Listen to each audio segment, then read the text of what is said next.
ప్రధానంగా కిరణ్ గారు, కేతిరెడ్డి గారు ధర్మవరంలో ఓడిపోవడానికి ఒక పక్క మన బీజేపీ ఓట్ బ్యాంక్ 2% ఉండటం, ఆయన గెలవటం ఏంటి? ఏ అలా రకంగా ఉండదు సార్. చూడొచ్చు ఇప్పుడు అది?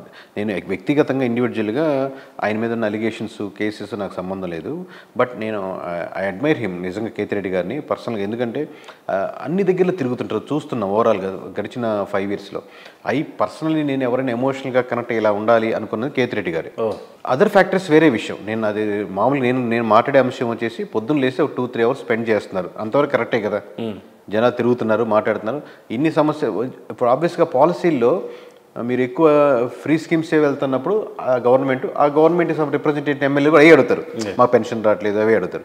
అదే గవర్నమెంట్ వేరే విధంగా వెళ్తుంటే స్కూల్స్లో డెవలప్మెంట్ లేకపోతే ఇంకో రకంగా డెవలప్మెంట్, మురికి కాలువలు క్లీన్నెస్ మీద వెళ్తుంది అనుకోండి, అదే అడుగుతారు ఆబ్వియస్గా. లేదా మా ఊర్లో చిన్న కుటీర పరిశ్రమ పెడితే బాగుంటుంది, ఆ ఊర్లో పెట్టారు, ఈ ఊర్లో పెట్టారు, మా ఊర్లో అట్లా అడుగుతారు. So whatever it maybe he's responding on record maybe. So ఎన్ని ఫ్యాక్టర్స్ లేదు, ఐ రెస్పెక్ట్ హిమ్. దాంట్లో అదర్ ఫ్యాక్టర్ ఏంటంటే ఒక పార్టీకి 2% ఉంది కదా అనే ఓట్ బ్యాంకింగ్ ఎప్పుడు కరెక్ట్ కదండి.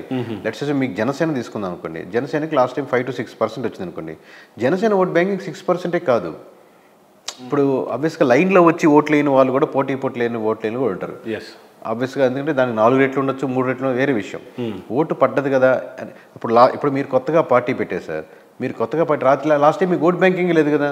మీరు టీఆర్ఎస్ పెట్టింది అసలు లాస్ట్ టైం 0 కదా. ఎవరో క్లాస్ టీఆర్ఎస్ అట్లా అంటే ముందు పడ్డ ఓట్ బ్యాంకింగ్ ఫ్యాక్టర్ కదా. ఆమ్ ఆద్మీ పంజాబ్లోకి వెళ్ళి ఫస్ట్ టైం గెలిచింది కదా. మీరు 3 పెళ్లి చూపులకి వెళ్ళారు సార్. ముగ్గురు మిమ్మల్ని చూసి రిజెక్ట్ చేశారు.